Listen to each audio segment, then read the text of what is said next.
अखण्ड भारतको नक्साबारे बंगलादेशले भारतसँग स्पष्टीकरण मागेको छ। भारतले अन्य मुलुकको राजनीतिक नक्साभित्रको भूमिलाई आफ्नो नयाँ संसद भवनको भित्तामा बनाउँदा नेपाल सरकार मौन रहेको अवस्थामा बंगलादेशले भने भारतसँग स्पष्टीकरण माग गरेको हो। भारतमा नै 19वटा विपक्षी दलको बहिष्कारका बावजुद प्रधानमन्त्री नरेन्द्र मोदीले उद्घाटन गरेको नयाँ संसद भवनमा राखिएको अखण्ड भारतको नक्साको भारत बाहिर चर्को विरोध भइरहेको छ। भारतको नयाँ संसद भवनमा अखण्ड भारतको नक्सा भित्तामा अंकित गरिएको छ। सो नक्सामा अखण्ड भारत भन्दै नेपालको लुम्बिनी कपिलवस्तुदेखि पाकिस्तानको तक्षशिला हुँदै बंगलादेश, श्रीलंका र म्यानमारसम्मको क्षेत्रलाई समेटिएको छ। नयाँ संसद भवन प्रजातन्त्रको मन्दिर भएको बताएका प्रधानमन्त्री मोदीले धार्मिक कार्यक्रम सहित नयाँ संसद भवन उद्घाटन गरेका थिए।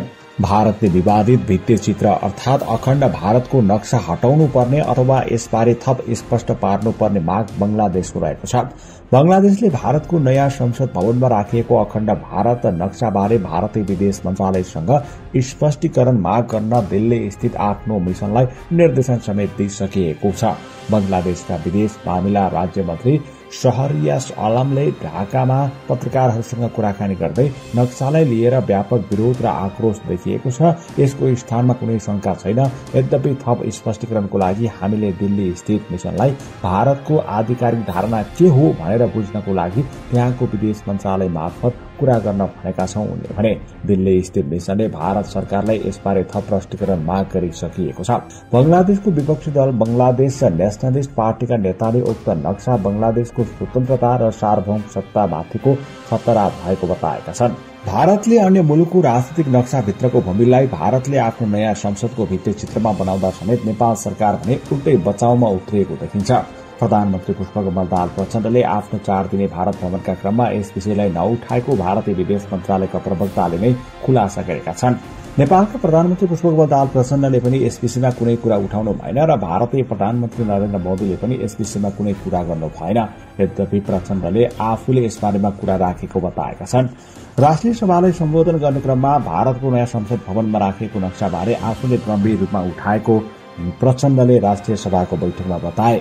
प्रचण्ड र भारतीय विदेश मन्त्रालयका प्रवक्ताको भनाई ठिक उल्टो रहेको छ। भारतीय विदेश मन्त्रालयले भने प्रचण्डले भारतमा हुँदा मोदी सामु कुनै पनि कुरा नउठाएको बताइरहँदा नेपालमा फर्केपछि भने उनले राष्ट्रिय सभालाई सम्बोधन गर्दै भारतको संसदमा राखिएको नक्साबारे गम्भीर रूपमा कुरा उठाएको बताएका छन्।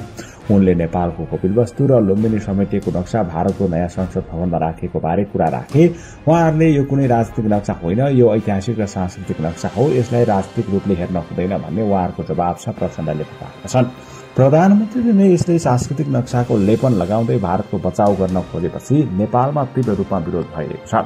यसअघि प्रतिनिधि सभाको बैठकमा समेत प्रधानमन्त्री प्रचण्डले उक्त नक्सा अखण्ड भारतको सांस्कृतिक नक्सा भएको बताएका थिए। यसबारे परराष्ट्र मन्त्री साउदले पनि कुनै कुरा नभएको बताएका छन्। परराष्ट्र मन्त्री एनपी साउदले भारतीय संचार माध्यम आजतकसँगको कुराकानीमा पनि यस मुरलबारे आफूलाई जानकारी नभएको र यो विषयमा विरोध गर्न नेपाललाई जरुरी नभएको बताएका थिए। सुरुवातमा भारतका मन्त्रीहरूले नै अखण्ड भारत भन्दै प्रचार प्रसार गरेको भए पनि विभिन्न मुलुकमा चर्को विरोध भएपछि फेस सेभिङका लागि भारतले प्राग ऐतिहासिक अशोकका साम्राज्यले ओगटेको भूमिको चित्र भएको बताएको छ। भारतीय विदेश मन्त्रालयका प्रवक्ता अरविन्द बगाचले सम्राट अशोकको साम्राज्यको शासनको चित्रण गर्नका लागि उक्त मुरल बनाइएको बताएका हुन्। उनले नयाँ संसद भवनमा रहेको भित्ते चित्र अर्थात अखण्ड भारतको नक्साको अशोक साम्राज्यको फैलावट र सम्राट अशोकले अपनाएको र प्रचार गरेको महत्वपूर्ण जिम्मेवारीपूर्ण र जनमुखी शासनको विचारलाई चित्रण गर्दछ उनले भनेका छन्। मुरलको अगाडिको भित्ता र फलकले यही भन्छ, यसबारे थप प्रश्न पार्नुपर्ने मसँग केही छैन।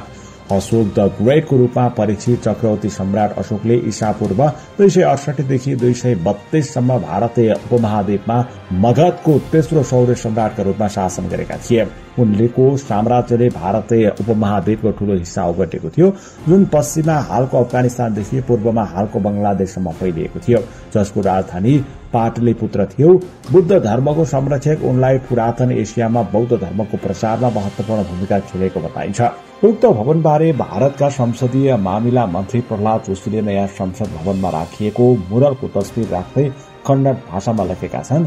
संकल्प स्पष्ट छ, अखण्ड भारत। त्यसैगरी लोकसभामा भाजपाका सांसद मनोज खोराकले अखण्ड भारतले शक्तिशाली र आत्मनिर्भर भारत बन्ने भन्दै ट्वीट गरेका छन्। अन्य केही भारतीय नेताहरूले पनि सामाजिक सञ्जाल मार्फत अखण्ड भारतको नक्सा नयाँ संसद भवनमा राखिएको विषयमा खुशी व्यक्त गरेका छन्। बंगलादेश, पाकिस्तान र नेपालमा पनि यो विषयको विरोध हुन थालेपछि भने भारतीय संचार माध्यमले विगतका महत्वपूर्ण अधिराज्य तथा शहरहरूलाई समावेश गरेर सांस्कृतिक नक्सा राखिएको भन्दै त्यसको बचाव गरेका थिए। सत्तारूढ़ भाजपाको मातृ संस्था राष्ट्रिय स्वयंसेवक संघ आरएसएसले भने विगत लामो समयदेखि अखण्ड भारतको विषयलाई उठाउँदै आएको र प्रधानमन्त्री मोदीले आगामी 2024 मा हुने निर्वाचनलाई केन्द्रित गर्दै चुनावी एजेण्डाका रूपमा नेपाल सहितको भूमि समेटेर नयाँ नक्सा जारी गरेको विश्लेषण भइरहेको छ। भारत अखण्ड भारतको धारणाले भौगोलिक अविभाजित भारतको प्रतिनिधित्व गर्ने बताउँदै आएको छ, जसमा हालको अफगानिस्तानदेखि दक्षिण पूर्वी एसिया, थाइल्याण्डसम्मको भूभागलाई समेट्ने जनाइएको छ।